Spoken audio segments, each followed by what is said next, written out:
హృదయాల్ని మరి ఆయన తరపు తిప్పి మన హృదయాన్ని పరిశుద్ధపరచుకోవడానికి ముందుగా చిన్న ప్రార్థన చేయాలని కష్టపడుతున్నాము.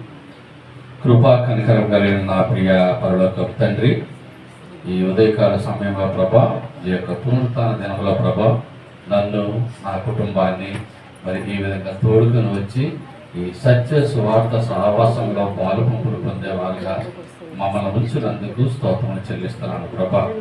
ఈ దినాన్ని చూసే భాగ్యం ఎంతో మందికి లేకపోయినప్పటికీ మరి వారికంటే మేము మనము గొప్పవారు కాదు, కానీ నీ యొక్క ఉచితమైన కృపలో మమ్మల్ని అందరినీ నీ యొక్క రెక్కల చాటులో కాచి కాపాడి నీ సన్నిధాన భక్తులుగా ఉంచినందుకు స్తోత్రం చెల్లిస్తున్నాను ప్రభా.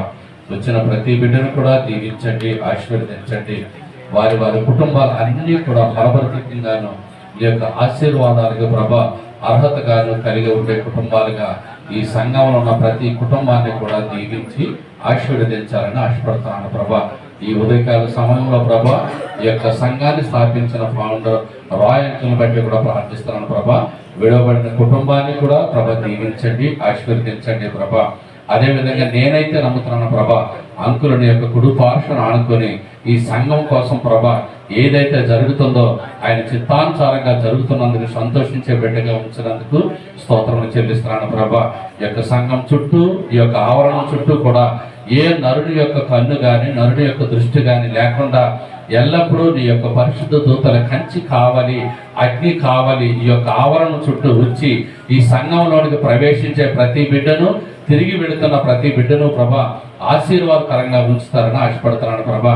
అదేవిధంగా ప్రభా, ఈ యొక్క ప్రభా విశ్రాంతి దినంలో ప్రభా నీ సేవకుల ద్వారా, అన్నయ్య ద్వారా ప్రభా నువ్వు ఏదైతే బయలుపరచాలని ఆశపడుతున్నావో ప్రభా అన్నని దీవించండి, ఆశీర్వదించండి.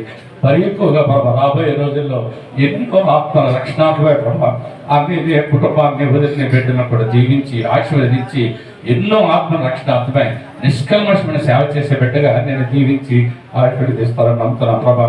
ఈ యొక్క కార్యక్రమం ఆది నుండి అంతవరకు నీ కృప కావలి ఉంచి మరొకసారి నీ యొక్క సేవకుడిని నీ యొక్క పరిశుద్ధ హస్తంతో ముట్టి స్వస్థపరిచి సంపూర్ణమైన ఆరోగ్యమైన ఆయుష్ కూడా దయచేసి ఎన్నో కుటుంబాలకి ఆశీర్వాదకరమైన జీవితాలు ఇచ్చేలాగా ప్రభా అన్ని ఇక్కడ నిలబెట్టినందుకు స్తోత్రములు చెల్లిస్తూ ఈ యొక్క ప్రభా ఈ యొక్క ఆదివారం ఆరాధనలో ఎక్కడెక్కడైతే ఈ విధంగా జరుగుతుందో ఆ యొక్క ఆరాధనలో కూడా దీవించి ఆశీర్వదిస్తారని మరొకసారి ఈ సమయాన్ని నాకు ఇచ్చినందుకు స్తోత్రములు చెల్లిస్తూ నీ యొక్క రాకడ పర్యంతం మేము ఎల్లప్పుడూ నిన్ను స్తుతించి నిన్ను ఆరాధించే బిడ్డలుగా మమ్మల్ని ఉంచుతారని, నీ చిత్తమైతే మరొకసారి విధంగా కలుసుకోవడానికి అవకాశం కల్పిస్తారని, లేకపోతే నీ రాకడలో ఈ యొక్క సంఘం ఎత్తబడి సంఘంగా దీవించి ఆశీర్వదిస్తారని త్వరలో రానైన నజరేయుడని యేసుక్రీస్తు నామంలో బ్రతిమలాడి వేడుకొనుచున్నాను తండ్రి, ఆమేన్.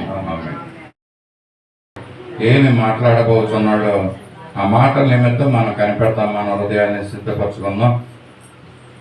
మాట్లాడేది నేను కాదు, కానీ మరి మాట్లాడేది ఆయనే. నన్ను కేవలం ఒక పాత్రగా, ఒక బోరగా దేవుడు వాడుకుంటూ ఆయన మాటల్ని నా ద్వారా మరి వినిపించబోతున్నాడు దేవుడు.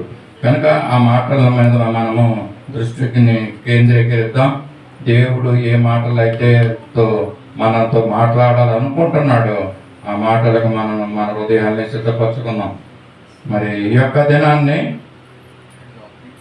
చెప్పబోయే మాటలు ఏమిటంటే లెక్కలు గురించి చెప్పాలని నాకు ఉందండి. దేవుడు యొక్క పరిశుద్ధాత్మతో మాటల్ని బయలుపరుస్తున్నాడు. లెక్కలు అంటే ఇంగ్లీష్లో మ్యాథ్స్ అంటాం కదండి. అలా మ్యాథ్స్ లెక్కలు అనగానే ఇంతకుముందు కొంతమంది సేవకులు మరి సైన్స్ గురించి, సోషల్ గురించి, కేయో గురించి చెప్తూ ఉండేవారు. కానీ ఇప్పుడు చెప్పబోయే లెక్కలు ఆ లెక్కలు కాదండి, ఆ మ్యాథ్స్ కాదు, భయపడద్దు. మరి దీంట్లో మల్టిప్లికేషన్స్, సబ్ట్రాక్షన్స్, డివిజన్స్ ఇవేవి ఉండవు. గుణింతాలు, తీసివేతలు ఉండవు, కానీ కూడికలు ఉంటాయండి, ఎడిషన్స్ కదా. కనుక ఈ యొక్క లెక్కల గురించి మరి కొన్ని మాటలు మనం ఈ యొక్క మధ్యాహ్న కాలం పరిశుద్ధ దినాన్ని మనం జ్ఞాపకం చేసుకుందాం. దేవుడు మరి ఏ లెక్కలు చెప్పబోతున్నాడో మరి లెక్కలు చూడటం, లేక లెక్కలు అప్పగించుకోవడం అనమాట. మరి స్కూల్లో టీచర్స్ హోంవర్క్ ఇచ్చిన తర్వాత రోజు వచ్చిన తర్వాత ఆ హోంవర్క్ని చూపించమంటారండి కదా. మరి అలాగే లెక్కల మేస్టర్ లెక్కలు ఇచ్చి హోంవర్క్ ఇచ్చి తర్వాత రోజునే ఆ లెక్కలు చూస్తారండి, చెక్ చేస్తారు ఎలా చేస్తారో ఏంటని పిల్లలు. ఎవరెవరు చేశారో మన పుస్తకాలన్నీ పట్టుకొచ్చి టేబుల్ మీద పెడతారు. ఈ మాస్టర్ గారు ఒక్కొక్కటి చూసి లెక్కల్ని కరెక్ట్ చేస్తారు తప్పులు చేసిన వాళ్ళు. మరి మేము చదువుకున్న సమయాల్లో అయితే ఎలా ఉండేదంటే ఒకవేళ మా స్కూల్లో, మేము చదువుకున్న స్కూల్లో లెక్కల మాస్టర్ అంటే ఎక్కువగా భయపడేవారండి ఎక్కువగా. ఎందుకంటే మామూలుగా కొంతమందికి లెక్కలంటే భయం, అలాంటిది అందుకని ఆ లెక్కల మాస్టర్ అంటే ఎక్కువగా భయపడేవారు. మరి ఆయన చాలా కోపంగా ఉండేవాడు అనమాట. ఇంకా చెప్పాలంటే స్కూల్ వచ్చేటప్పుడు దారిలో మరి ఏంటంటే డిసిప్లిన్గా రాకపోతే కనుక ఆయన బయట నుంచుని ఎవడైతే అడ్డుదిడ్డంగా తిరుగుతూ వస్తున్నాడో వాళ్ళని చాచి పెట్టి ఒక లెంపగా కొట్టేవాడు అనమాట. అందుకని మాస్టర్ గారు అక్కడ నిలబడగానే మరి వాళ్ళు భయపడిపోయి లైన్ మీద వస్తూ ఉండేవారు. అలాగే స్కూల్ అయిపోయిన తర్వాత కూడా మరి లైన్ మీద వెళ్తూ ఉండేవారు అనమాట. అంటే లెక్కల మాస్టర్ అంటే అంత భయం ఉండేదండి. ఈ లెక్కలు హోంవర్క్ ఇచ్చిన తర్వాత ఒకవేళ తప్పు చేసినట్లయితే మరి ఆ క్లాస్ రూమ్లో మరి ఒక కేన్ బెత్తాలు ఉండేయండి. ఆ రోజుల్లో మేము చదువుకునే ఆ రోజుల్లో బెత్తాలు ఉండేవి. మరి ఆ బెత్తం తీసుకుని మరి ఆ చేతిని చాపమనేవారు అనమాట. చెయ్యలా చాపిన తర్వాత ఆ బెత్తం తీసుకుని ఒక దెబ్బ చాలా గట్టిగా కొట్టేవాడు అనమాట. కొట్టి ఆ చెయ్యిని ఇలా పట్టుకుని ఆ రెండు మోకాళ్ళ మధ్యలో పెట్టుకుని మరి ఏడ్చుకుంటూ వెళ్ళవలసి వచ్చిన పరిస్థితులు ఉండేవి. అలాగే మరి హోంవర్క్ చేయలేని వాళ్ళ సంగతి ఏంటండి, కొంతమంది హోంవర్క్ చేయకోకుండా వచ్చేవారు అనమాట. వాళ్ళకి ఏం చేసేవాడు అంటే మాస్టర్ గారు ఎదరకు పిలిచి మరి ఈ చేయి చాపమనేవాడు, చాలా గట్టిగా కొట్టేవాడు ఆ కేని బెత్తంతో. అలాగే మళ్ళీ కుడిచే చాపమనేవాడు, మళ్ళీ కుడిచే చాపిన తర్వాత దాని మీద ఆ కేని బెత్తంతో చాలా గట్టి కొడితే ఆ రెండు చేతులు మరి మోకాళ్ళ మధ్యలో పెట్టుకుని ఏడ్చుకుంటూ వెళ్ళి అట్లా ఆ యొక్క పెంచి దగ్గరికి వెళ్ళి కూర్చున్నటువంటి పరిస్థితి. అంటే ఆ రోజుల్లో మేము చదువుకున్న చదువు సమయాల్లో మాస్టర్ గారు ఎంత స్ట్రిక్ట్ గా కొట్టి పాఠాలు చెప్పేవారు, మోకాళ్ళు వేయించేవారు, మరి పుస్తకం పట్టుకొని చదివించేవారు అనమాట. ఈ రోజుల్లో అయితే మరి టీచర్లు పిల్లల్ని ఏమి అనకూడదండి. ఒకవేళ అంటే వాడు సైకాలజికల్ గా అవుట్ అయిపోతాడనేసి, మానసిక ఒత్తిడి అనేసి ఇంకేదేదో చెప్తూ వారిని మంచి మార్గాల్లోనే నడిపించాలంటే మంచిగా చెప్పుకుంటూ వాళ్ళకి చదువు చెప్పాలి. కానీ ఎట్టి పరిస్థితుల్లో మనం కంట్రోల్ లూజ్ అవ్వకూడదు అనమాట. పిల్లల మీద కోపం వచ్చినా కూడా. కానీ ఆ రోజుల్లో ఈ విధంగా ఉండేదండి. మరి ఈ లెక్కల మాస్టర్ లెక్కలు అప్పచెప్పుకుంటుంటలో మరి లోకానుసారంగా ఈ విధంగా ఉంటే పరమ తండ్రి అయిన దేవుడు మనకి కూడా కొన్ని లెక్కలు అప్పచెప్పాడండి. ఆయన లెక్కలు అప్పగించుకుంటాడు కూడా. మనం చేసిన మరి లెక్కలు ఏ విధంగా ఉంటున్నాయో అప్పచెప్పించుకుంటాడు, చెక్ చేస్తాడు కూడా. మరి ఈ యొక్క లెక్కల గురించి మూల వాక్యానికి వెళ్ళక ముందు ఒక మాట నాకు చదివి వినిపించాలనేసి ఆశ కలుగుతుందని పరిశుద్ధ గ్రంథం నుంచి లోకంలో ఉన్నటువంటి లెక్కల మాస్టర్ గారి గురించి మనం తెలుసుకున్నాం. మరి పరమ తండ్రి అయిన దేవుడు ఏ విధంగా మనల్ని చూస్తున్నాడో, ఏ విధంగా మన లెక్కలు అడుగుతాడో మరి దేవుని పరిశుద్ధ గ్రంథంలోకి మనం వెళ్దాం. ఏప్రిల్ రాసిన పత్రిక 5వ అధ్యాయం 4వ అధ్యాయం 13వ వచనంలో చూద్దాం. ఒక మాట ఉందండి, 4:13. మరియు ఆయన దృష్టికి కనబడిన స్పష్టం ఏదీ లేదు. మనం ఎవరికి లెక్క అప్పచెప్పవలసి ఉన్నదో ఆ దేవుని కన్నులకు సమస్తము మరుగులేక తేటగానున్నది. చూడండి ఇక్కడ ఏం చెప్తున్నాడంటే మరి ఆయన దృష్టికి కనబడని స్పష్టం ఏదీ లేదు. మనం ఎవరికి లెక్క అప్పచెప్పవలసి ఉన్నదో ఆ దేవుని కన్నులకు సమస్తమును మరుగు లేక తేటగా ఉన్నదనేసి ఇక్కడ అపోస్తలుడైన పౌలు హెబ్రీ సంఘానికి రాస్తూ ఈ మాటలు తెలియజేస్తున్నాడు. ఆయన కన్నులకు ఏది కూడా మరుగు లేదంటండి. ఈ సృష్టిలో ఈ లోకంలో జరుగుతున్న ప్రతిదీ కూడా ఆయన తెలుసు. ప్రాముఖ్యంగా ఆయన సృష్టించిన మనము, ఆయన సృజించుకున్న ఆయన స్వారూప్యంలో నిర్మించబడిన మనము ఏం చేస్తున్నాం అన్నది ఆయన కన్నులకు మరుగు లేదంట.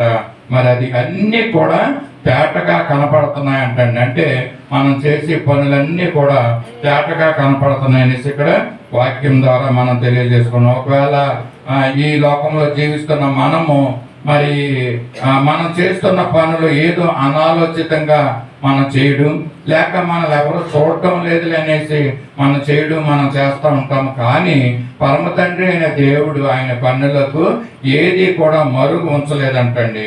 సమస్తం కూడా తేటగా కనపడుతున్నాయంట. అంటే లెక్కల గురించి వెళ్ళే ముందు దేవుని గురించి మనం తెలుసుకుంటాం మనం చాలా ముఖ్యం అనేసి ఈ మాటని తెలియజేస్తాను.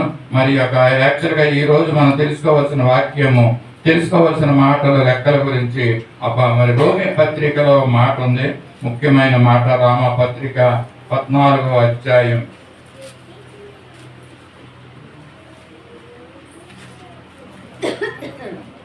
రోమపత్రిక 14వ అధ్యాయం మరి 12వ వచనంలో మరి ఆఖరు మాటగా ఒక మాట ఉంది. ఎవరైనా తీసినవాడు కనుక అక్కడి నుంచి చదవండి చాలు. కనుక మనలో ప్రతివాడును తన గురించి దేవునికి లెక్క అప్పగింపవలెను. చూసారు కదండి, ఇక్కడ అంట కనుక మనలో అంటే ఈ లోకంలో జీవిస్తున్న మనలో ప్రతి వాడు కూడా తన్ను గురించి దేవునికి లెక్క అప్పచెప్పాలంటండి. అంటే మనం పుట్టింది మొదలుకొని జీవిస్తున్న మనము చేస్తున్న పనులను బట్టి మనము దేవునికి లెక్క అప్పచెప్పాలంటండి. ఎవరంటే ఇక్కడ కూర్చున్న వారు, దేవుని యొక్క వాక్యం వింటున్న మనలో ప్రతి వాడు, దేర్ ఇస్ నో ఎక్సెప్షనల్ అన్నమాట. ఎవ్వరు కూడా మరి ఎక్స్క్యూజ్ చేయబడరండి. ప్రతి వాడు కూడా దేవునికి లెక్క అప్పగించవలసిన బాధ్యత ఉందనేసి ఇక్కడ చెప్తున్నాడు. ఈ లెక్క మరి ఎప్పటి నుంచి మనకి మరి దేవుడు లెక్క కడతాడంటే రక్షణ పొందిన వారికి, రక్షణ పొందిన దినం మొదలుకొని చనిపోయే దినం వరకు నువ్వు చేసిన ప్రతి పనులు కూడా దేవుడు లెక్కలోకి తీసుకుంటాడు. నువ్వు మాట్లాడే ప్రతి మాటను కూడా దేవుడు లెక్కలోకి తీసుకుంటాడు అనేసి ఉదయకాల సమయంలో తెలియజేస్తున్నాను. రక్షణ పొందిన వారైతే మరి ఎప్పుడైతే నువ్వు రక్షణ పొంది ఉన్నావో, బాప్తిసం పొంది ఉన్నావో, అప్పటి నుండి నువ్వు చనిపోయే దినం వరకు, ఒకవేళ నువ్వు సజీవుడిగా ఉంటే దేవుని రాకడ వచ్చినప్పుడు ఆ రాకడ సమయం వరకు కూడా దేవుడు నిన్ను లెక్క అప్పగించుతాడండి. అందుకనే మనలో ప్రతి వాడు కూడా దేవునికి లెక్క అప్పచెప్పవలసిన నెసెసిటీ ఉందండి, అవసరత ఉంది. కనుక మరి ఈ రక్షణ పొందిన వారు ఏంటంటే మరి పుట్టింది మొదలుకొని చనిపోయే వరకు కూడా వారు చేసిన మరి క్రియలు మంచివైనా సరే చెడ్డవైనా సరే అవన్నీ కూడా దేవుడు లెక్కలోకి తీసుకొస్తాడనేసి తెలియజేస్తున్నాడు. కనుక మరి బాప్తిసం తీసుకున్న వారు, రక్షణ పొందిన వారు, మరి పుట్టింది మొదలుకొని రక్షణ పొందిన వరకు మరి ఆ దినాల్లో, ఆ గ్యాప్ దినాల్లో ఉన్నటువంటి చేసిన యొక్క పాపాలు, చేసిన యొక్క క్రియలు అన్నింటినీ కూడా రక్షణ పొందినప్పుడు దేవుడు ఆ యొక్క పాపాలన్నింటినీ కూడా కడిగి పరిశుద్ధపరిచి పవిత్రపరుస్తాడు. కనుక దానికి లెక్క ఉండదు. కానీ మరి బాప్తిసం పొందిన తర్వాత నుంచి చనిపోయే దినం వరకు మనం ఏమి చేస్తున్నామో ఆలోచించి మనం చేయవలసిన అవసరం ఉంది. అందుకనే ఈ రోమా పత్రికలో పౌలు చెప్తున్నాడు, మనలో ప్రతివాడు కూడా తన్ను గురించి తాను ఏం చేస్తున్నాడో ప్రతివాడు తన గురించి దేవునికి లెక్క అప్పచెప్పాలనేసి ఇక్కడ చూస్తున్నాం. ఎలా ఉంటుందంటే లెక్క, ఒక యజమాని ఒకవేళ ఒక గుమస్తాకి కొంత సొమ్ము ఇచ్చి తన దగ్గర పనిచేస్తున్న కూలీలకి మరి ఆ కూలీ మరి ఇచ్చి రమ్మనేసి మరి ఇచ్చినప్పుడు మరి ఏ విధంగా అయితే ఇచ్చి వచ్చిన తర్వాత లెక్క అప్పచెప్పుకుంటాడండి. మనం చెప్పుకునే వాక్యం ఈ రోజు లెక్కల గురించి, ప్రతి పరిస్థితుల్లో ఏ విధంగా లెక్కలు అప్పగించుకుంటారన్న విషయం గురించి మనం ధ్యానం చేస్తున్నాం. ఈ గుమస్తా మరి తిరిగి వచ్చిన తర్వాత ఆయన యొక్క యజమాని దగ్గర నుంచి తీసుకున్న డబ్బులు మరి లెక్క అప్పచెప్తాడండి. ఇదిగో ఇంతమంది కూలీలు వచ్చారు, నేను ఇంత కూలీ ఇచ్చాను, వాళ్ళకి జీతం డబ్బులు ఇచ్చాను, ఇదిగో ఇంత మిగిలినవి అనేసి అతను కూలీ వారికి మరి ఆ లెక్క అప్పగించవలసిన ఎవరండి? ఆ యజమానికి ఈ గుమస్తా లెక్క అప్పచెప్తాడండి. అలాగే ప్రభుత్వం వారు కూడా మరి లెక్కలు సంవత్సరం లెక్కలు మరి వాళ్ళు తేల్చుకుంటా ఉంటారు. అది బడ్జెట్ సమయంలో మరి 1 ఏప్రిల్ నుంచి మరి 31 మార్చి వరకు ఫైనాన్షియల్ ఇయర్ అని అంటారు. మరి ఎంత ఖర్చు వచ్చింది, మరి ఎన్ని అప్పులు తెచ్చారు, ఎంత మరి వాళ్ళ దగ్గర మిగిలి ఉంది, మరలా ఈ ఫైనాన్షియల్ ఇయర్ లో మరి ఏం చేయాలి అన్నది కూడా వాళ్ళు లెక్కలు కడతా ఉంటారు. చాలా మంది మరి మన ఆంధ్రప్రదేశ్ గురించి అయితే మరి టీవీలో చూస్తూ ఉంటుంటే ఇదే చెప్తా ఉంటారండి. పోయిన సంవత్సరం మరి ఎన్ని అప్పులు తెచ్చారు, ఇన్ని కోట్ల అప్పు మన ఆంధ్రప్రదేశ్ మీద ఉంది, ఇదంతా తీర్చాలనేసి వాడు చెప్తా ఉంటారు కొత్తగా వచ్చిన చీఫ్ మినిస్టర్స్. ఈ విధంగా మరి ప్రభుత్వం వారు బడ్జెట్లో లెక్కలు, రైల్వే బడ్జెట్ అని, ఫైనాన్స్ బడ్జెట్ అని, ఈ విధంగా బడ్జెట్లు వేస్తూ లెక్కలు చూసుకుంటా ఉంటారండి. అలాగే భర్త తన భార్యకి ఇచ్చిన సొమ్ము మీద మరి ఎంత ఖర్చు అయిందని అడిగే భర్తలు కూడా ఉండాలి కూడా. మరి ఎంత ఖర్చు అవుతుంది అన్నది భార్య దగ్గర భర్త అడుగుతాడండి. మరి ఈ విధంగా ఈ లోకానుసారంగా లెక్కలు ఉంటున్నాయి. మరి దేవుడు, మరి నిన్ను నన్ను సృజించిన దేవుడు, మరి ఆయనకి మన మీద ఎంతో అధికారం ఉందండి. మన లెక్కలు అడిగే అధికారం ఆయనకు ఉంది కనుక మరి మన దగ్గర నుంచి లెక్కలు అడుగుతూ ఉంటున్నాడండి.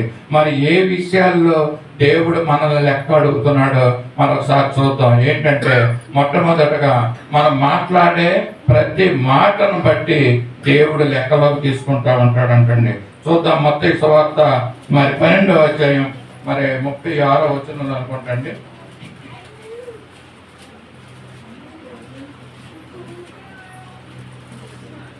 నేను మీతో చెప్పున్నదేమనగా, మనుషులు పలుకు వ్యర్థమైన ప్రతి మాటను కూర్చి విమర్శన దినమున లెక్క చెప్పవలసి ఉండును.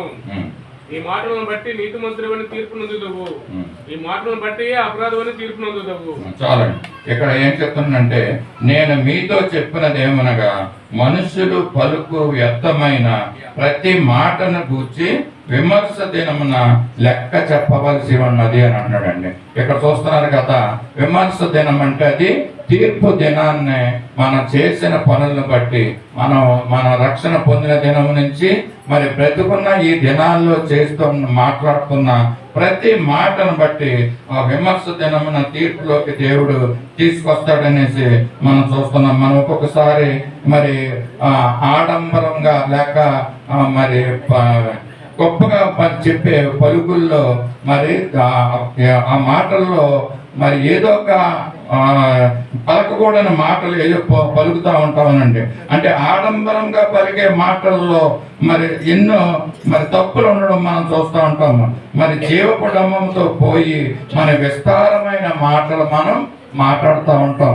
మరి ఒక మాట ఏముందంటే, విస్తారమైన మాటల్లో స్వాస్థ్యం ఉండక ఆనందం అనేసి మనకి వాక్యం కూడా ఉంది కనుక మరి మన మనుషులు పలుకుతున్న వ్యర్థమైన ప్రతి మాటలను బట్టి తీర్పు దినమున మనం లెక్క అప్పగించవలసి ఉన్నదనేసి దేవుని యొక్క వాక్యం ఉందో చూస్తున్నాం కదండి. మన మాటలను బట్టి కనుక మనం ఈ మధ్యాహ్న కాల సమయంలో తెలుసుకోవాల్సింది ఏమిటంటే, ఏ విధంగా మనం మాట్లాడాలి, ఏ విధంగా మరి ఇతరులతో మాట్లాడుకుంటూ వెళ్ళాలి. మన ఇష్టం వచ్చినట్లు ఇష్టానుసారంగా మాట్లాడే అధికారం దేవుడు మనకి ఇవ్వలేదు. ఒకవేళ నువ్వు ఆ విధంగా మాట్లాడితే కనుక ఆ మాటలన్నిటిని బట్టి దేవుడు విమర్శ దినంలో తీర్పులోకి తీసుకొస్తా ఉంటున్నాడు. మరి ఆయనకి ఎరుకైనది ఏది లేదు గనక, మరుగైనది ఏది లేదు గనక నీ మాటలు అన్నీ కూడా మరి ఆయన రికార్డ్ చేస్తూ ఉంటున్నాడు. ఈ రోజుల్లో ఫోన్లో సంభాషణ చేసేవారు ఏం చేస్తూ ఉంటున్నారండి, వాయిస్ రికార్డింగ్ చేస్తూ ఉంటారు కదండి. మరి వాయిస్ రికార్డ్ చేస్తారు. మరి దేవుడు అయితే ఏం చేస్తున్నాడంటే వీడియో రికార్డింగ్ చేస్తున్నాడండి. అంటే దేవుడు మీరు మాట్లాడే ప్రతి మాటల్ని చక్కగా రికార్డ్ చేసి అవి లెక్క కట్టుతూ ఉంటున్నారనేసి మనం చూస్తూ ఉంటున్నాము. ఇంకా కూడా మనం మాట్లాడే మాటలు ఏ విధంగా ఉన్నాయో మరి కొలస్సీ రాసిన పత్రిక 3వ అధ్యాయం 8వ వచనము 9వ వచనంలో చూద్దాం ఏ విధంగా మన మాటలు ఉంటున్నాయో. ఇప్పుడైతే మీరు కోపము, ఆగ్రహము, దుష్టత్వము, దూషణ, మీ నోట బూతులు అను వీటన్నింటినీ విసర్జించడి. ఒకరితో ఒకడు అబద్ధం ఆడకూడై, ఏలయనగా ప్రాచీన స్వభావము దాని క్రియలతో కూడా మీరు పరిత్యజించి జ్ఞానము కలుగు నిమిత్తము దానిని సృష్టించు అని పోలిక చొప్పున నూతన పరచబడుతున్న నవీన స్వభావం ధరించుకొని ఉన్నారు. చాలండి. ఇక్కడ మరి పరుగుతున్న మాటలు ఏంటంటే, చాలా మంది మాటలు పలికినప్పుడు బూతులు మాట్లాడుతూ ఉంటారండి. కొంతమంది వేళాకోళమైనటువంటి మాటలు మాట్లాడుతూ ఉంటారు. దేవుని వాక్యం అంతా కొలసి రాసిన 3:8-9 సరసోక్తులు అనేసి ఆ మాట అక్కడ ఉంది. అంటే సరసోక్తులు మనము మాట్లాడకూడదు, వేళాకోళంగా కూడా మాట్లాడకూడదు అంటండి. బూతులు మనము మాట్లాడకూడదు, ఎందుకంటే దేవుడు ఆ మాటల్ని రికార్డ్ చేస్తూ ఉంటున్నాడు. చూస్తున్నాం కదండి, మనం మాట్లాడే వ్యర్థ పలికే మరి వ్యర్థమైన ప్రతి మాటను కూడా దేవుడు మరి తీర్పు దినాన్ని మరి లెక్క అప్పగించవలసిన వారంగా మనం ఉన్నాం. అంటే మన మాటల ద్వారా దేవుడు మనకు లెక్క అప్పచెప్పాలి, మనం ఏం మాట్లాడుతున్నామో. అలాగే రెండవదిగా మనం వేసే ప్రతి అడుగును కూడా దేవుడు లెక్క కడుతున్నాడు అంటండి. మాట్లాడే మాటలే కాదు, మరి వేసే అడుగులో కూడా లెక్క కడుతున్నాడు అనేసి ఒక వాక్యం ఉంది.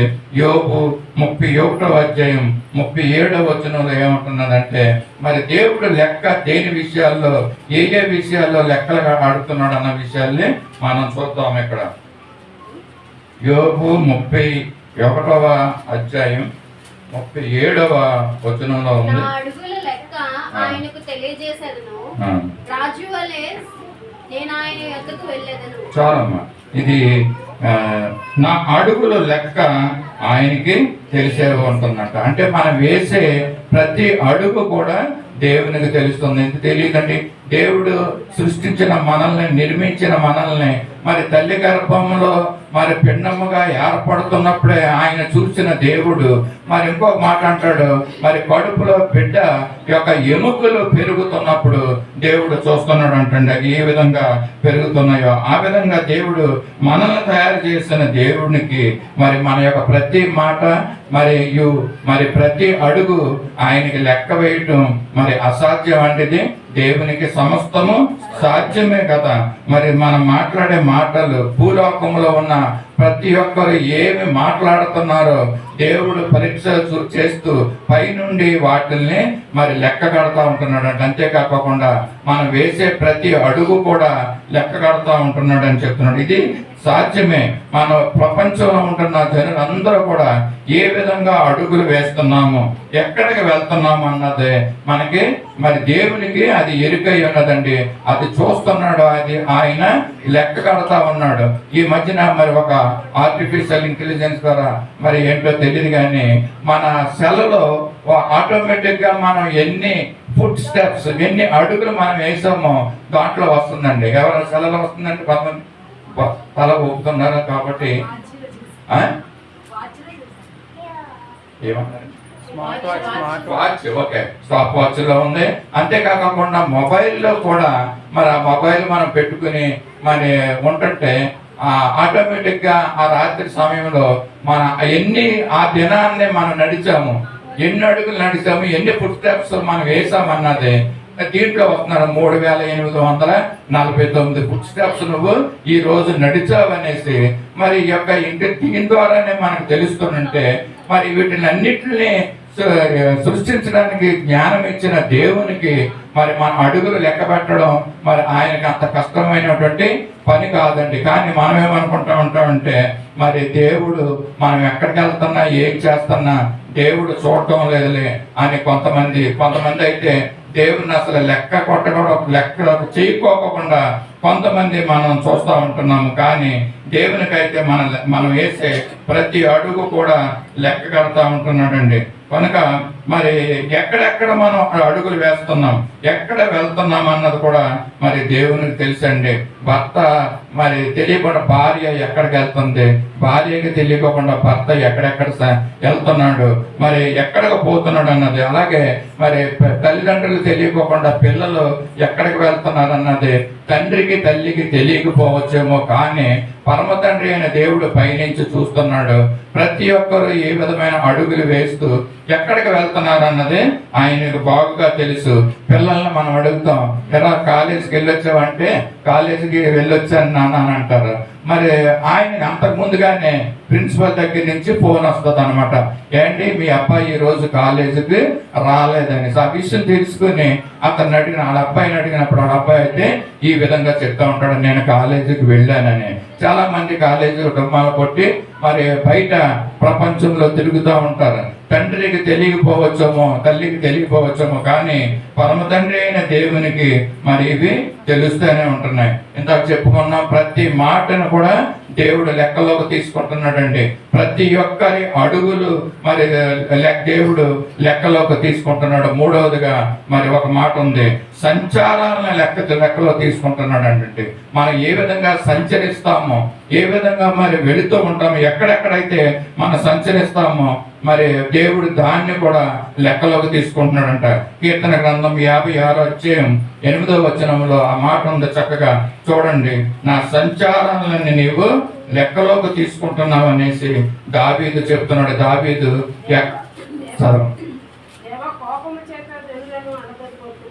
నా సంచారములను నీవు లెక్కించి ఉన్నావు.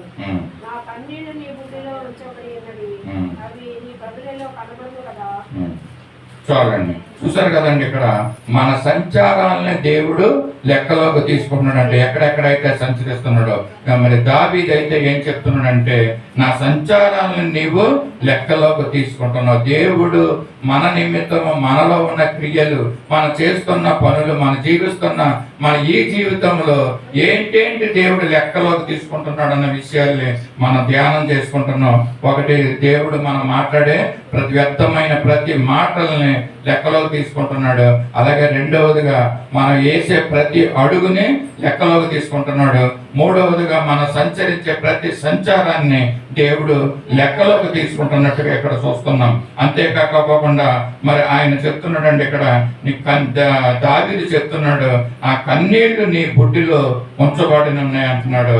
అవి నీ కవిలలో కనపడుతున్నావు. అంటే ఆ కవిలలో అంటే లెక్క దాంట్లో కనపడుతుంది అనమాట. కవిల అంటే పుస్తకం అనేసి కింద మరి మార్క్ చేసి రాసించాడు. మరి పుస్తకంలో మన లెక్కలన్నింటిలో కూడా దేవుడు అక్కడ రాసించాడు అనమాట. ఎక్కడెక్కడ నువ్వు సంచరించి ఉన్నావో, ఒకవేళ మరి సంచరించకూడని స్థలాల్లో, ప్రదేశాల్లో కనుక నువ్వు సంచరించి ఉంటే మధ్యాహ్న కాల సమయంలో దేవుని దగ్గర మరి క్షమాపణ అడగవలసిన పరిస్థితి ఉందండి. నువ్వు సంచరించిన సంచారాలు ఏ విధంగా ఉన్నాయో నీకైతే గుర్తున్నాయో లేవో తెలియదు, కానీ దేవునికి అన్నీ కూడా మరి ఆ యొక్క పుస్తకంలో లిఖించబడ్డాయి ఉన్నాయంట. దావీదు కార్చిన ప్రతి కన్నీటిని కూడా దేవుడు లెక్కలోకి తీసుకున్నాడండి.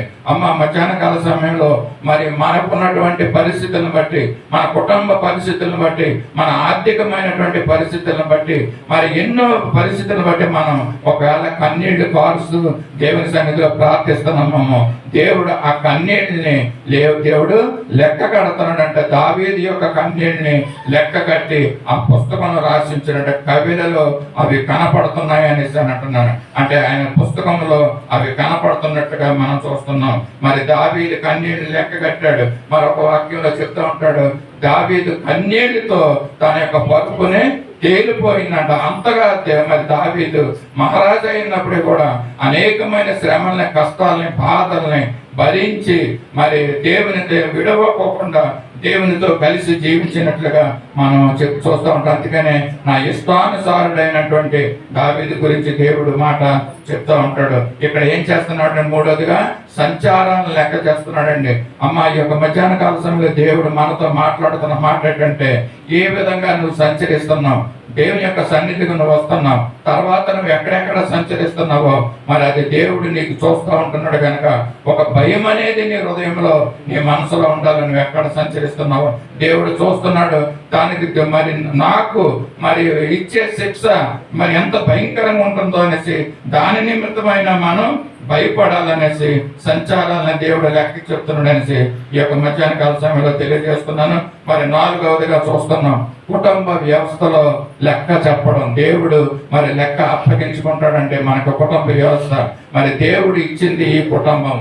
దేవుడు ఇచ్చిన ఈ కుటుంబాన్ని ఏ విధంగా మనం పాలిస్తున్నామో, ఏలుతున్నామో దేవుడు మనల్ని లెక్క అడుగుతాడంటే, మరి గృహ నిర్వాహకత్వం అనేసి పరిశుద్ధ గ్రంథంలో మాట ఉంది. ఒక గృహ నిర్వాహకుని గురించి ఒక మాట రాస్తున్నాడు. లోక సువార్త 16 అధ్యాయము 12వ వచనంలో చూస్తాం. ఒక ధనవంతుని గురించి, అతని యొక్క గృహ నిర్వాహకుని గురించి మరి ఆస్తినిచ్చి ఏ విధంగా ఆ ఆస్తిని మరి లెక్క అడిగాడు. ఆ విషయాన్ని పరిశుద్ధ గ్రంథంలో లూకా సువార్త 16వ అధ్యాయం 12వ వచనం ఉంది. పరుల సొమ్ము విషయంలో నమ్మకంగా ఉండని యెడల మీ సొంతమైనది మీకు ఎవడిచ్చును? ఏ సేవకుడును ఇద్దరు యజమానులకు సేవింపలేడు. వాడు ఒకని దేశించి ఒకని ప్రేమించును, లేక ఒకని అనుసరించి ఒకని తృణీకరించును. మీరు దేవుని సిరిని సేవింపలేరని చెప్పాను. అదేనండి చదువుతున్నారు లోక 16. ఇక్కడ గృహ నిర్వాహకత్వం గురించి ఉంటుంది. ఇంకా ఉందండి అది ముందుకి. అతడు వారిని పిలిపించి, నన్ను గూర్చి నేను వినుచున్న ఈ మాట ఏమిటి? నీ గృహ నిర్వాహకుడు లెక్క అప్పగించుము. నీవు ఇక మీదట గృహ నిర్వాహకుడమై ఎంతగా వండకాలని వాటితో చెప్పాను. చాలండి. ఇక్కడ లోక 16వ అధ్యాయము 1వ వచనం నుంచి కూడా మనం చూసుకోవచ్చు. అతని శిష్యులతో యేసు ప్రభు మాట్లాడుతున్నాడు. ఒక ధనవంతుని యొద్ద ఒక గృహ నిర్వాహకుడు ఉన్నాడంటండి. అతడు ఆస్తిని పాడు చేస్తుండంటండి. అంటే ఆ యజమాని గృహ నిర్వాహకుడిని కొంత సొమ్ము ఇచ్చి మరి దాన్ని నిర్వహించమని, దాని ఖర్చులు పెట్టమనేసి మరి చెప్పినప్పుడు ఆ యొక్క గృహ నిర్వాహకుడు ఆ ఆస్తిని పాడు చేస్తూ ఉన్నాడంట. అంటే ఇవ్వాల్సిన డబ్బుని ఇవ్వాల్సిన వారికి సమంగా సక్రమంగా ఇవ్వడం లేదనమాట అండి. ఆస్తిని పాడు చేస్తున్నాడు అనేసి ఆ యొక్క నేరము మరి ఆ యొక్క ధనవంతుని దగ్గరికి వచ్చినప్పుడు ఆ యొక్క గుమస్తాను పిలిచి మరి అడుగుతాడు, గృహ నిర్వాహకుడిని పిలిచి అడుగుతాడు, ఏంటి నీ మీద వచ్చినటువంటి ఈ నేరము? నేను నీకు ఇచ్చినటువంటి ఆస్తిని నువ్వు సరిగ్గా నిర్వహించడం లేదు కనుక నువ్వు నాకు లెక్క అప్పగించు అన్న మాట ఉంటది. 2వ వచనంలో ఇక్కడ ఏముందంటే, నీ గృహ నిర్వాహకత్వపు లెక్క అప్పగించుమనేసి ఇక్కడ ఆ యొక్క ధనవంతుడు మరి గృహ నిర్వాహకుడిని అడగడం జరుగుతూ ఉంటుందండి. గృహం విషయంలో, కుటుంబం విషయంలో మరి లెక్కల దేవుడు అడుగుతాడండి. మనకు దేవుడు మరి కుటుంబాన్ని మనకి ఇచ్చినప్పుడు మరి ఆ ఇచ్చిన దేవుడు మరలా మన దగ్గర నుంచి కుటుంబం యొక్క లెక్కలు అడుగుతాడు. ఏ విధంగా నువ్వు నీ కుటుంబాన్ని మరి లేక ఏ విధంగా నీ కుటుంబాన్ని మరి చూసుకున్నావు అన్నది, మరి ఏ విధమైన ప్రేమను చూపించావు, ఏ విధంగా నిస్వార్థంగా నువ్వు నీ కుటుంబాన్ని నువ్వు నడిపించుకున్నావు అనేసి తల్లిదండ్రులైన వారిని గృహ నిర్వాహకత్వపు లెక్క అడుగుతాడండి. మరి అపోస్తులుడైన పౌలు తిమోతికి రాసిన పత్రికలో మరి ఒక మాట ఉంటది, నాయకుడిగా ఉండాలంటే తన కుటుంబాన్ని బాగుగా ఏలువాడై ఉండాలంటండి. దేవుని సంఘానికి నాయకుడిగా, ఒక కాపరిగా, ఒక సేవకుడిగా ఉండాలంటే తిమోతి రాసిన పత్రిక మరి 3వ అధ్యాయం 4వ వచనంలో ఆ మాట ఉంటుంది. మరి ఏం చెప్తున్నంటే, నాయకుడిగా ఉండాలంటే తన కుటుంబమును బాగుగా ఏలువాడై ఉండాలంటండి. ఈ కుటుంబ వ్యవస్థల గురించి మనకందరికి తెలుసు. చాలా మంది ఈ రోజుల్లో భార్య భర్తల మధ్య సరైనటువంటి అవగాహన లేకపోకుండా మరి దేవునికి ఎంతో ఆయుషకరమైన జీవితాలు జీవిస్తున్నారు. ఈ లోక పరిస్థితులను బట్టి, లేక ఈగోస్ని బట్టి, మరి ప్రిస్టేజ్ని బట్టి ఎవరికి వారు ఏం చేస్తున్నారంటే కుటుంబ యొక్క వ్యవస్థని విచ్ఛిన్నం చేసుకునే పరిస్థితులు వస్తున్నాయి. కానీ దేవుని ప్రేమను కలిగిన వారు మరి అనేకమైనటువంటి ప్రతికూల పరిస్థితులు ఆ కుటుంబంలో వచ్చినప్పుడు మరి దేవునికి ఆ యొక్క విషయాల్ని అప్పచెప్పుకుని మరి దేవునికి ఆ భారాన్ని దేవుని మీద పెట్టి మరి ముందుకు వెళ్ళాలి. మనం చేస్తున్న పని ఏంటంటే మనం దేవుని ముందుకు తెచ్చుకోము, కానీ ఆ పరిస్థితులు ఏమైతే ఆ ప్రతికూల పరిస్థితులు వస్తున్నాయో చిన్న చిన్న విషయాల్లో కూడా ఆ చిన్న చిన్న విషయాల్ని పెద్దదిగా చేసుకొని ఆ కుటుంబంలో సమాధానం లేకపోకుండా మరి పాడు చేసుకునేటువంటి పరిస్థితులు ఈ రోజుల్లో మనం చూస్తూ ఉంటున్నాము. కుటుంబ వ్యవస్థ దేవుడు మనకి అనాది కాలంలో ఆదాము నుంచి కుటుంబ వ్యవస్థ ఏ విధంగా ఇచ్చి ఉన్నాడో మరి దాన్ని మనం పాటిస్తూ ఉండాలి. మరి దేవునికి అవమానకరంగా వండుకోకుండా క్రైస్తవ కుటుంబం ఏ విధంగా ఉండాలో ఆ విధంగా మనం జీవించాలి. మన పరిసర ప్రాంతాల్లో మనం నివసిస్తున్న ఆ ప్రక్క ప్రాంతాల వారికి, ఆ గృహాల వారికి ఇది ఒక క్రైస్తవ కుటుంబం అని అది తెలియాలండి. అంతేకాకుండా మన గృహాల్లో నుంచి మరి పెద్ద పెద్ద శబ్దాలు, పెద్ద పెద్ద కేకలు వచ్చి మరి వినపడకూడదండి. మరి మన చుట్టూ ఉన్నటువంటి అన్యులు మరి అది చూస్తున్నప్పుడు ఏమనుకుంటారో మరి ఒకసారి మనం ఆలోచిద్దాం. మరి క్రైస్తవ కుటుంబానికి తగ్గట్టుగా మనం జీవించాలండి. అక్కడ ఇది దేవుడు ఈ వీళ్ళు క్రిస్టియన్స్ క్రైస్తవులు అంటే వీళ్ళు ఈ విధంగా ఉంటారు, ఎంతో మరి మంచిదనంగా వీళ్ళు జీవిస్తూ ఉంటారు, ఎంతో అన్యోన్యంగా జీవిస్తారు వీళ్ళు అనే ఒక మంచి పేరు మనకే రావాలి మన క్రైస్తవ కుటుంబాలలో. మరి అందుకనే దేవుడు ఇచ్చిన ఈ కుటుంబ వ్యవస్థ మరి దేవుడు లెక్క అడుగుతాడండి మనకి. ఏ విధంగా ఇదిగో నీకు కుటుంబాన్ని ఇచ్చాను, నువ్వు ఏ విధంగా మరి జీవించావు, ఎన్ని సంవత్సరాలు నువ్వు ఏ విధంగా జీవించావు అన్నదే మరి దేవుడు అడుగుతూ ఉంటాడు. కనుక దయచేసి మరి ఒకవేళ మరి గడిచిన దినాల్లో మరి దేవుడికి ఆయాసకరంగా మనం జీవించినట్లయితే మన కుటుంబ విషయంలో, మన భర్త విషయంలో, మన భార్య విషయంలో, మన పిల్లల విషయంలో ఒకవేళ మరి జీవించిన విధంగా మనం జీవించామో ఒకవేళ దేవుని దగ్గర మన క్షమాపణ అడుక్కుని మన కుటుంబ వ్యవస్థ ఆశీర్వాదకరంగా ఉండేలాగా దేవుని దగ్గర మనం అడుక్కోవాలి. అట్టి రీతిగా మన కుటుంబ వ్యవస్థలో మనం జీవించాలి. దేవుడు లెక్క అడుగుతాడండి. కుటుంబ విషయంలో, మాట విషయంలో లెక్క అడుగుతాడు, నువ్వు వేసే అడుగు విషయంలో లెక్క అడుగుతున్నాడు, నువ్వు నీ యొక్క కుటుంబ వ్యవస్థ గురించి లెక్క అడుగుతున్నాడండి. మరి ఇంకోటి ఏం చూసామండి, మనము సంచారముల గురించి, మన సంచరించిన సంచారముల గురించి కూడా దేవుడు లెక్క అడుగుతాడు. మరి ఇంకొక విషయం చెప్పి మరి ముందుకు వెళ్దాం. మరి పరిచర్య విషయంలో కూడా లెక్క అడుగుతూ ఉంటాడంటండి. దేవుని సేవకులైన వారిని, దేవుని కాపరులైన సంఘ కాపరులైన వారిని, సంఘ నాయకులైన వారిని దేవుడు లెక్క అడుగుతూ ఉంటాడంటండి. మరి పరిచర్య గురించి ఎలా ఉంటుందనంటే మనందరికి తెలుసు. మత్తయి సువార్త 25:14 ఒక మాట ఉంది. ఏ విధంగా దేవుడు మరి పరిచర్య విషయంలో లెక్కలు అడుగుతాడో, లేక పరలోక రాజ్యము దేవుడు మనకు అప్పగించిన పరలోక రాజ్యంలో నుండి దేవుడు మనకు అప్పగించిన పరిచర్యను ఒక తలాంతుల్లో చూపించు మాట్లాడుతూ ఉంటాడు. చదవండి. ఒక మనుషుడు దేశాంతరమునకు ప్రయాణమైవి ఒక దాసుని పిలిచి తన ఆస్తిని వారికి అప్పగించినట్లుండును. అతడు ఒకనికి 5 తలాంతులను, ఒకనికి 2, ఒకనికి 1 ఎవరి సామర్థ్యం చొప్పున వానికి ఇచ్చి వెంటనే దేశాంతరం పోయాను. 5 తలాంతులు తీసుకున్న వాడు వెళ్లి వాటితో వ్యాపారం చేసి మరి 5 తలాంతులు సంపాదించాను. 19 బహుకాలమైన తర్వాత ఆ దాసులు యాజమానుడు వచ్చి వారి యొద్ద లెక్క చూచుకొనెను. చాలండి, చూసారు కదా ఇక్కడ లెక్క అప్పగించుకునే గురించి పరిచర్య. మరి ఇక్కడ మనందరికి తెలిసిన ఈ యొక్క సన్నివేశమే ఇది. ఏంటంటే తలాంతుల గురించి దేవుడు మరి తలాంతులు పరలోక రాజ్యం ఏ విధంగా ఉంటుంది, దేవుడు అప్పగించిన పరిచర్య ఏ విధంగా ఉంటుంది అన్నది ఇక్కడ తెలియజేస్తూ మరి ఆ యజమాని మరి తన యొక్క దాసులకి మరి ఆ తలాంతులు ఇవ్వడం జరిగిందండి. ఆ తలాంతులు వచ్చిన తర్వాత మరి ఒకడికి 5 తలాంతులు ఇచ్చాడంట. ఒక్క తలాంతు ఎంతండి? 3,600 రూపాయలంట ఒక తలాంతు. ఆ 5 తలాంతులు ఇచ్చిన వ్యక్తికి మరి వ్యక్తి ఏం చేశాడంటే ఇంకొక 5 తలాంతులు, అంటే 5 తలాంతులు అంటే ఒక తలాంతు 3,600 అని చెప్పాను. 5 తలాంతులకి 18,000 అవుతుందండి. మరి అలాగే ఆ యొక్క దాసుడు ఏం చేశాడంట మరి ఇంకొక 5 తలాంతుల్ని సంపాదించి పెట్టాడు అనమాట. అంటే 18 + 18 36,000 మరి ఆయన మరి దాన్ని ఆశీర్వాదకరంగా చేసి మరి దేవునికి లెక్క అప్పగించినట్లుగా మనం చూస్తున్నాం. దేవుడు మరి 25:19 చూస్తున్న ప్రకారంగా బహుకాలం అయిన తర్వాత యజమానుడు వచ్చి ఆ దాసుడి దగ్గర లెక్క అడిగినప్పుడు 5 తలాంతులు ఇచ్చినప్పుడు నేను మరి 5 తలాంతులు సంపాదించాను. అంటే దేని గురించి చెప్తున్నానంటే దేవుని యొక్క పరిచర్య గురించి, లేక మనకున్నటువంటి దేవుడు మనకి ఇచ్చినటువంటి తలాంతుల గురించి. మనం చాలా మంది సంఘాల్లో మరి ప్రార్థించే తలాంతు మనకి ఇచ్చినట్లయితే మనం ప్రార్థన చెయ్యాలి. మరి ఆయన ఆరాధించే తలాంతు మనకి ఇచ్చినట్లయితే దేవుణ్ణి ఆరాధించాలి.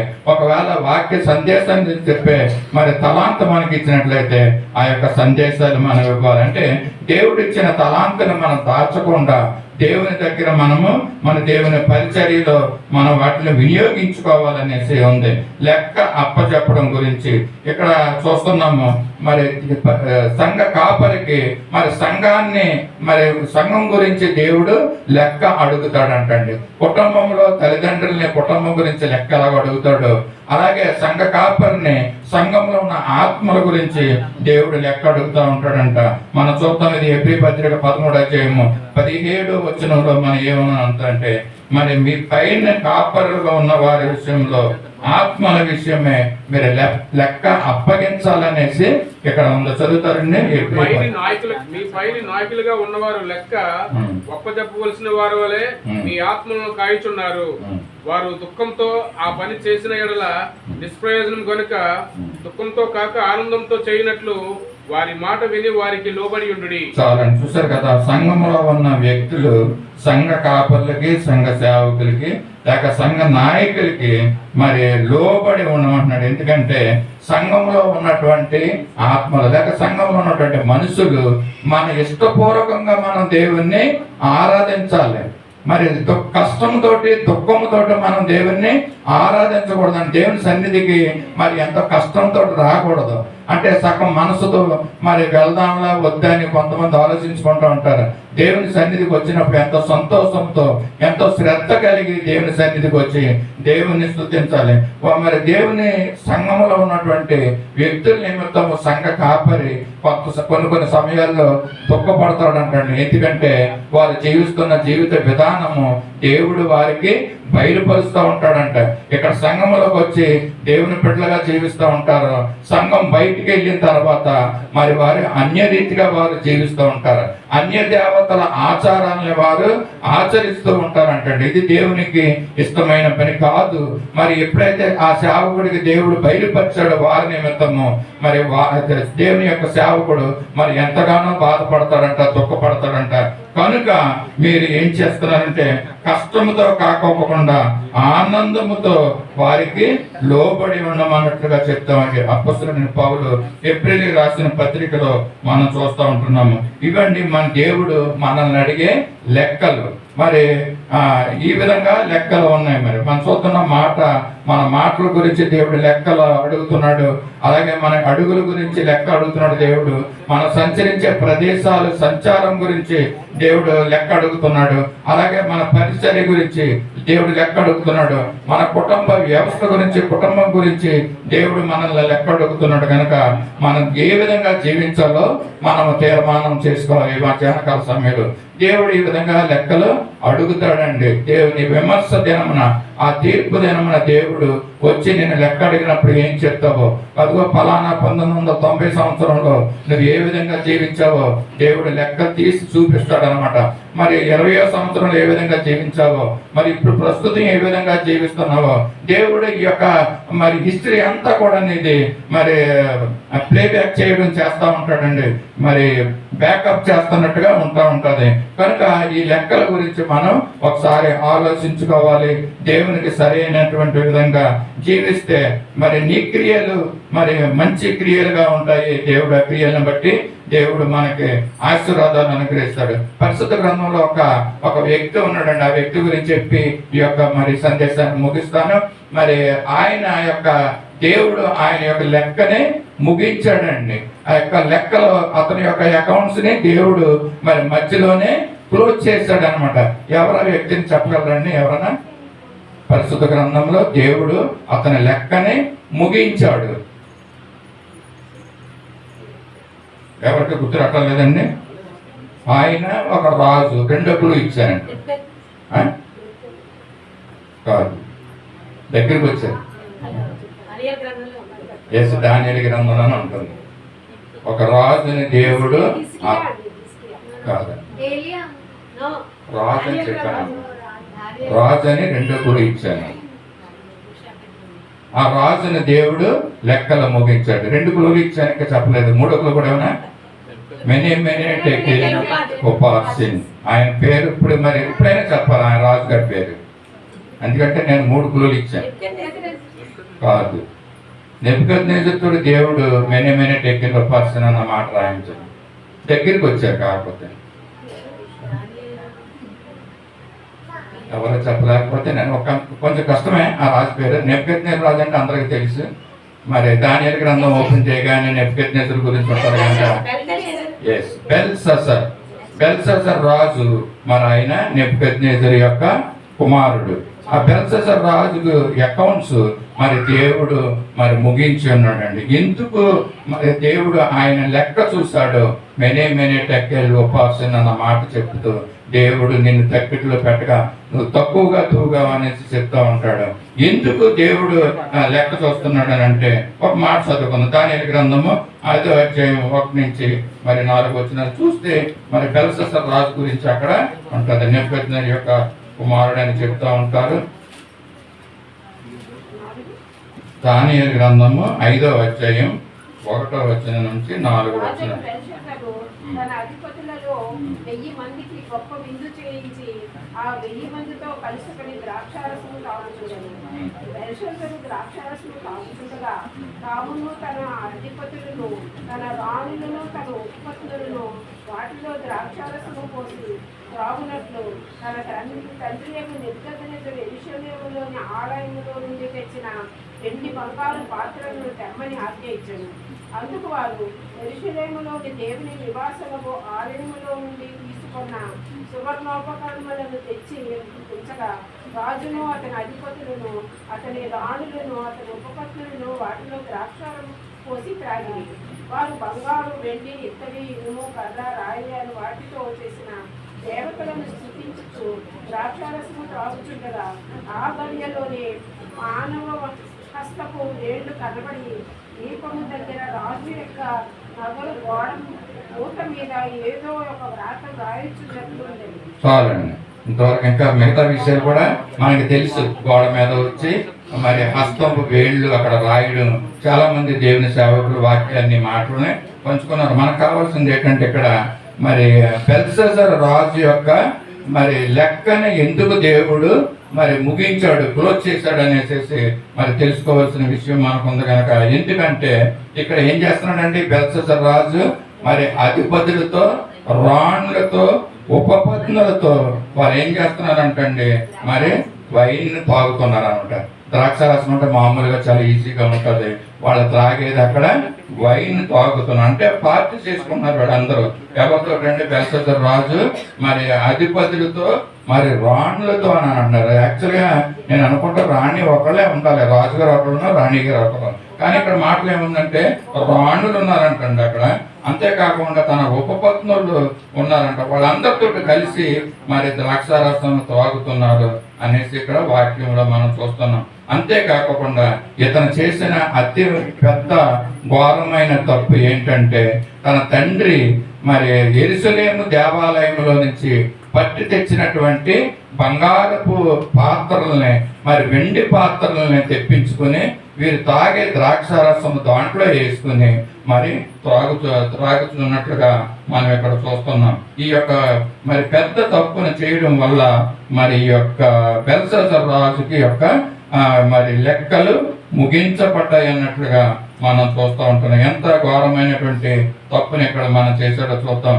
మరి ఆ తప్పును చేస్తుండగా మరి వారందరూ కూడా ఆ వైన్ని తాగుతుండగా మరి ఇంకోటి ఏం చేశాడంటే ఆ తాగేటప్పుడు బంగారపు పాత్రలు, వెండి పాత్రలు ఇవన్నీ తీసుకొచ్చి అక్కడ వైన్ తాగుతున్నప్పుడు అతను ఏం చేశాడంటండి మరి దేవతా విగ్రహాలని వాళ్ళు స్తుతిస్తుంటూ మరి వాళ్ళు తాగుతున్నారు. అంటే వాళ్ళు తాగేటప్పుడు మరి ఆ విందు చేసుకునేటప్పుడు వాళ్ళకి వెనకాల వాళ్ళకి మ్యూజిక్ ఉండాలన్నమాట. అంత మ్యూజిక్ తో వాళ్ళు ఏం చేస్తున్నారంటే మరి వెండి, మరి ఇత్తడి, ఇనుము, రాయి, కర్ర అనే వాటితోటి చేసిన విగ్రహాలని స్తుతిస్తూ మరి వాళ్ళు తాగుతూ ఉంటున్నారు. ఇది రెండో మరి మిస్టేక్ మరి బెల్షస్సర్ రాజు చేయడం మనం చూస్తున్నాం. మొదటి తప్పు ఏం చేశాడండి తన తండ్రి యెరూషలేము దేవాలయంలో నుంచి తెచ్చినటువంటి బంగారు పాత్రలని, వెండి పాత్రలని తీసుకుని వచ్చి దాంట్లో వాళ్ళ యొక్క మరి ద్రాక్షారసం పోసుకుని ఆ అధిపతులు, రాణులు, ఉపపత్తులు వారితో విందులు చేసుకుంటున్నారు, త్రాగుతూ ఉంటున్నారు. అంతేకాకుండా రెండో తప్పు ఏం చేశాడంటే అతను మరి ఈ యొక్క వెండి, కర్ర, రాయి తోటి, ఇనుముతోటి చేసినటువంటి విగ్రహాలని మరి స్తుతిస్తూ వాటి దగ్గర ఉంటూ మరి ఆ యొక్క విందులో వాళ్ళు పాల్గొనడం మనం చూస్తున్నాం. ఎంత భయంకరమైందో మరి దేవుడు చూస్తూ ఊరుకుంటాడండి. మరి ఏం చేశాడండి హస్తం వచ్చి వేళ్లతో మరి అక్కడ గోడ మీద రాయడం చూసినప్పుడు ఆ బెల్షస్సర్ రాజు ఏమైందంటండి కిందన చదివితే మనకు తెలుస్తూ ఉంటుంది. మరి కీళ్లు వదిలేసినాయి అంటండి. నడుము కీళ్లు వదిలేసి మోకాళ్ళు గడగడమని కొట్టుకుంటూ మరి చూస్తున్నాను. అంటే మరి ఆ నిజమే భయంకరమైనటువంటి సీన్ మరి మనం చూస్తున్నాం. చూసినా కూడా మనకు కూడా ఆ విధంగానే భయపడుతుంది.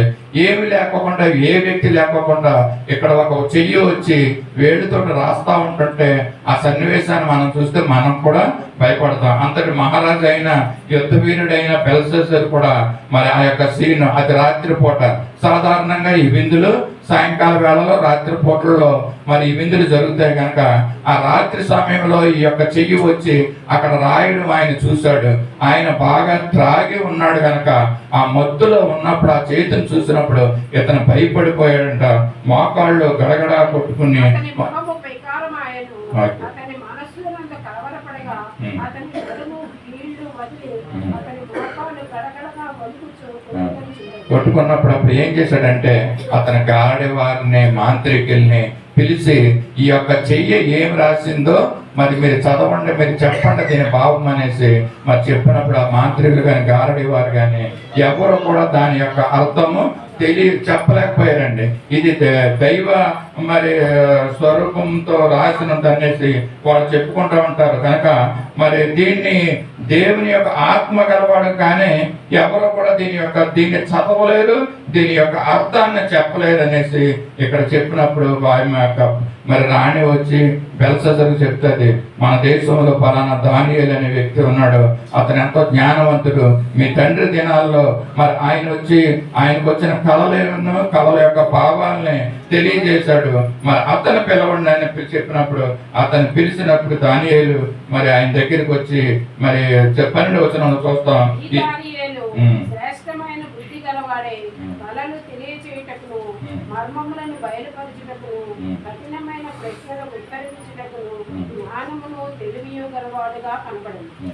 కనుక ఆ రాజు అతనికి బెల్షస్సరు అను పేరు పెట్టాడు. చూడండి, దానియేలుని మరి అడగడం, మరి బెల్షస్సర్ రాజు దానియేలుని అడుగుతాడు అనమాట. దీని అర్థమేటో నువ్వు తప్ప ఎవరో చెప్పలేరనేసి మరి చెప్పినప్పుడు ఆయన ఏం చేస్తాడంటే దేవుడు ఆ దానియేలుకి మరి బెల్షస్సర్ రాజు విషయంలో బయలుపరిచాడండి ఏం జరగబోతుందన్న విషయం.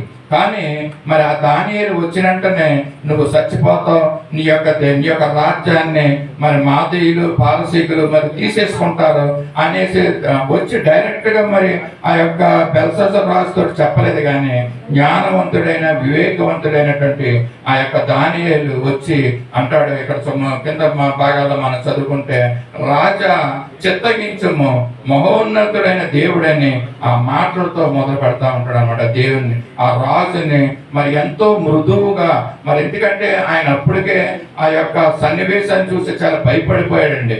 చాలా కోపము, ఉద్రేకము అన్ని మిక్సింగ్ అయ్యి మిశ్రమంతో ఆయన ఉన్నాడు. అటువంటి భయంకరమైన పరిస్థితుల్లో ఉన్న రాజు దగ్గరికి దానియేలు వెళ్ళి ఒక్కసారి నీ రాజ్యాన్ని తీసివేయబడుతుంది, నువ్వు ఈ విధంగా చచ్చిపోతావని చెప్తే కనుక ఏం చేస్తారంటే కొన్ని సన్నివేశాలు జరిగిన పరిస్థితి గ్రంథంలో వెంటనే దానియేలుని పట్టుకోమంటాడు.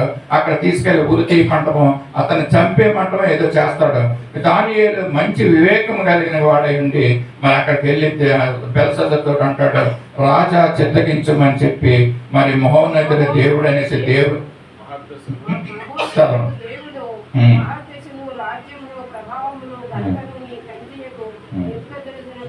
చాలండి. తండ్రికి గురించి ఇక్కడ చెప్పుకుంటా వస్తా ఉంటాడు అనమాట అండి. నువ్వు చచ్చిపోతావని చెప్పుకోకుండా నీ తండ్రి కాలంలో ఏం జరిగిందన్నదే దానియేలు చాలా క్లియర్ గా మరి బెల్షస్సర్ రాజు చెప్తా ఉంటాడు.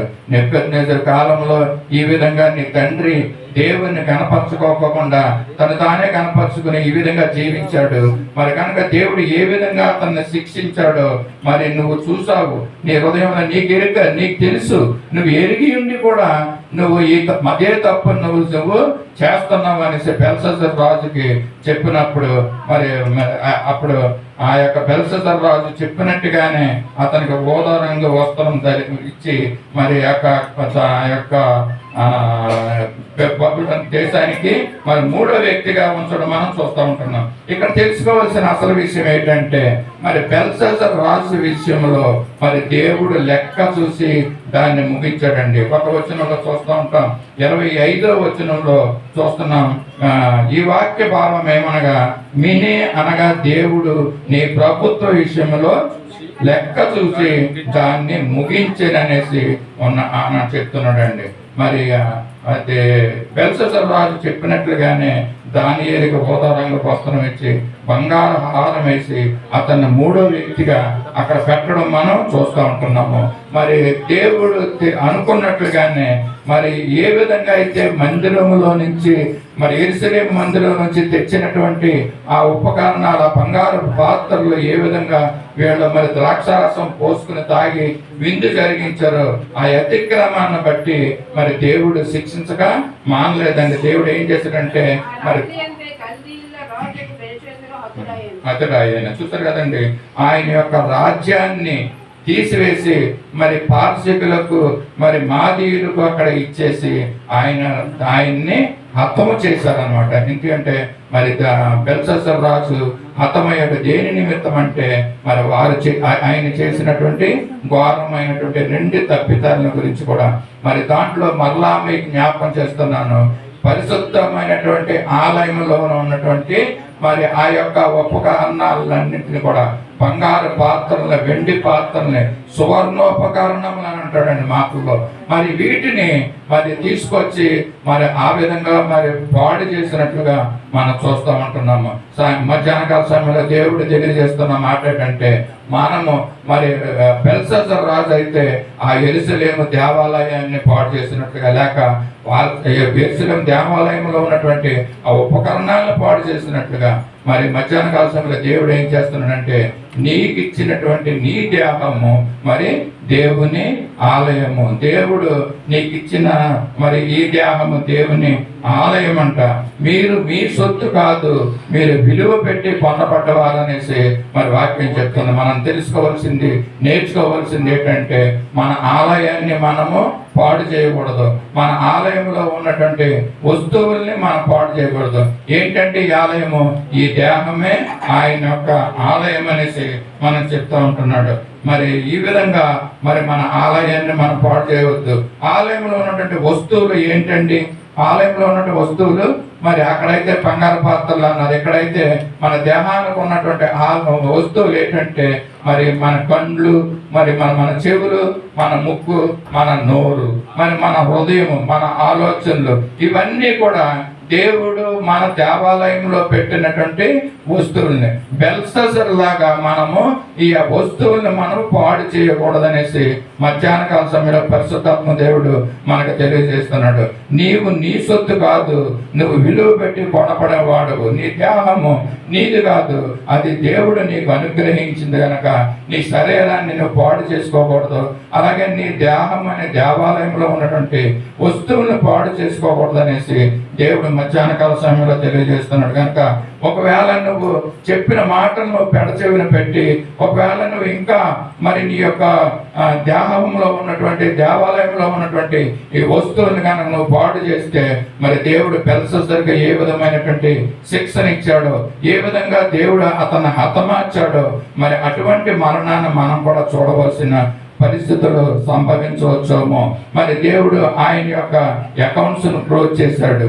మరి ఎంతో కాలం జీవించవలసిన మనము, దేవుడు మనకిస్తున్న ఆయుష్కాల దినాలని జీవిస్తున్న మనము వాటిని పాడు చేసుకోకుండా దేవుని కొరకు మనం జీవించాలి.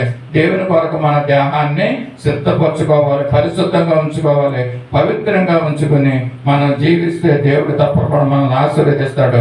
బెల్షస్సరు మాదిరిగా మనకి దేవుడు మన మీదకి శిక్ష రప్పించడు, కానీ దేవుడు ఆశీర్వదించాడు. కనుక మన యొక్క మరి వస్తువులు ఏవైతే దేవుడు మనకు అనుగ్రహించాడో మరొకసారి మనం చెప్పే మాటలు మరి పరిశుద్ధంగా ఉండాలి. మనం వినే చెవి ద్వారా మనం వినే మాటలు పరిశుద్ధంగా ఉండాలి. మనం చూసే చూపులు, కన్ను ద్వారా చూసే చూపులు అవి పరిశుద్ధంగా ఉండాలి. ఇవన్నీ మన తలంపులు, మన హృదయ ఆలోచనలు మరి పరిశుద్ధంగా ఉండాలనేసి దేవుడు మధ్యాహ్నకాల సమయంలో మనకు తెలియజేస్తున్నాడు. బెల్షస్సరు మాదిరిగా మన మీద శిక్ష పడకుండా మన మీద దేవుడు ఆశీర్వాదాన్ని ఇచ్చేలాగా ముందు కాలంలో మరి బహుగా మనందరినీ కూడా మరి ఆయన కొరకు మరి పరిచర్యలో ముందుకు సాగేలాగా దేవుడు మనందరికీ అట్టి కృప మనకు అనుగ్రహించాలని దేవుని కోరుతూ ఈ యొక్క కొద్ది మాటలు ముగిస్తున్నాను. దేవుడి యొక్క మాటలు మన హృదయ వినికిడిలో ఆశీర్వాదకరంగా చేయను గాక నేను ప్రార్థన చేస్తాను. మహాపరిశుద్ధుడును సర్వశక్తి కృపానికి కరుణ సంపన్న కృప దేవ, నీ పరిశుద్ధ పాదాలు వేలాది వందనం స్తుతులు స్తోత్రాలు చెల్లించుకుంటున్నాం. గడిచిన దినాలన్నింటిలో కూడా మాకు తోడండి, మమ్మల్ని కాపాడి మమ్మల్ని నడిపించిన గొప్ప తండ్రి నీకు స్తోత్రాలయ్యా అన్నారు. మా మంచి దేవుడిగా నువ్వు ఉంటున్నావు. మీకు దూరస్తులుగా ఉంటున్నప్పుడే కూడా మీరైతే మాకు సమీపస్తులుగా ఉంటున్నా తండ్రి. మంచి మాటలతో మీరు మమ్మల్ని ఇది ప్రభు తృప్తిపరిచి నడిపిస్తున్న గొప్ప దేవ నీకు స్తోత్రాలు చెల్లించుకుంటున్న మధ్యాహ్న కాల సమయంలో ఇదిగో ప్రభు నువ్వు లెక్క చూస్తావనేసి మా జీవితాల గురించి మాకు తెలియజేసిన మాటలను బట్టి నీకు స్తోత్రాలయ్యా. మా మాటలు ఇదిగో ప్రభు వ్యర్థంగా ఉండకోకుండా వ్యర్థమైన ప్రతి మాటను నువ్వు లెక్కలో తీసుకుంటావని సెలవిచ్చావు. మేము వేసే ప్రతి అడుగుని నువ్వు లెక్కలో తీసుకుంటానని సెలవిచ్చావు మా ప్రభు. మా కుటుంబ వ్యవస్థ గురించి నువ్వు లెక్క అడుగుతానని చెప్పావు. మా సంసారాలను లెక్కలో తీసుకుంటానని చెప్పావు మా దేవ నీ స్తోత్రాలు. నీ కవిలో అవి కనపడుతున్నాయని సెలవిచ్చిన మా గొప్ప తండ్రి నీ స్తోత్రాలు. నీ మాటల ద్వారా మమ్మల్ని సంతృప్తిపరచా నీ స్తోత్రాలు చెల్లించుకుంటున్న మీకు వందనాలు. అలాగే బెల్షస్సర్ రాజుని మా ముందుంచావు మా ప్రభు మధ్యాహ్న కాల సమయంలో. ఆ విధంగా మేము జీవించుకోకుండా మా తండ్రి నీకు మహిమకరంగా ఈ లోకంలో జీవిస్తూ మేము ముందుకు సాగులకు సహాయం చేయండి. నీ కృప బాగుండి అని మా పై ఉంచుకొని కూడా అడుగుతున్నాం. మరోసారి సత్య సువార్త సహవాసాన్ని సంఘంలో ఉన్న ప్రతి బిడ్డను కూడా ఇదిగో ప్రభా మీరు నీ కృపలో భద్రపరిచి సంరక్షించి కాపాడి నడిపించమని కూడా అడుగుతున్నాం దేవా. నీ స్తోత్రాలు ఏమన్నా చెల్లించుకుంటున్నాం. ఉన్నటువంటి ఈ వాక్యాలు మా హృదయంలో వినికుడుగా మేము భద్రం చేసుకుని అవి మా నూరంతులుగా అరుదంతులుగా ఫలించడంలో సహాయం చేయమని కూడా అడుగుచు ఈ కొద్దిగా మా కొరకై తిరిగి రానన్న నజరేయుడైన యేసయ్య పరిశుద్ధ నామములో అడిగి వేడుకొంచున్నాం తండ్రి, ఆమేన్. అందరూ దయచేసి లేచి నిలబడినట్లయితే పరలోక ప్రార్థన ఆశీర్వాదంతో మనం సెలవు తీసుకున్నాం. పరలోకం ఉందన్న మా తండ్రి, నీ నామం పరిశుద్ధపరచబడినాక, నీ రాజ్యం వచ్చిందాక, నీ చిత్తం పరలోకమందు నెరవేర్చినట్లు భూమి మీద నెరవేరినగాక. మాకు కావలసిన అందరి ఆహారం నేడు మాకు దయచేయండి. మా రుణస్తులను క్షమించిన ప్రకారం మా రుణం క్షమించండి. మమ్మల్ని శోధనలకు కేటాకి ఎన్నిని తప్పించండి. రాజ్యము బలము మహిమ నిరంతరము నీవన్నా తండ్రి, ఆమేన్. మన పరమ తండ్రి అయిన దేవుని దివ్యమైన ప్రేమ, మన ప్రభువును రక్షకుడైన యేసుక్రీస్తు యొక్క శాశ్వతమైన కృప, సర్వసత్యములోనికి నడిపిస్తున్న పరిశుద్ధాత్మ దేవుని అన్యోన్య సహవాసము, సన్నిధి, సమాధానము, కాపుదల, సంరక్షణ, భద్రత, నడిపింపు తలలు ఉంచిన మనందరికి, మన కుటుంబములకు, సంఘానికి, చారిత్రక సంఘమునకు ఇప్పుడు ఎల్లప్పుడూ సదాకాలము తోడై ఉండి నడిపించును గాక, ఆమేన్.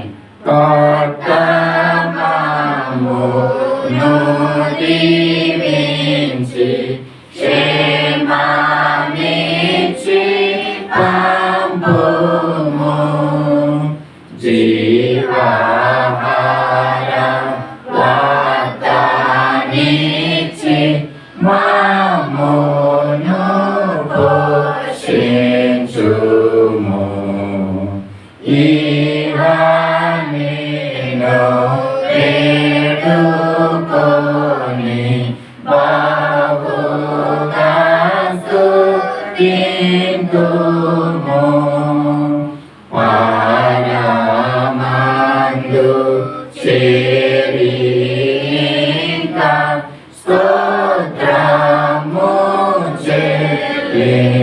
చెల్లింతుము.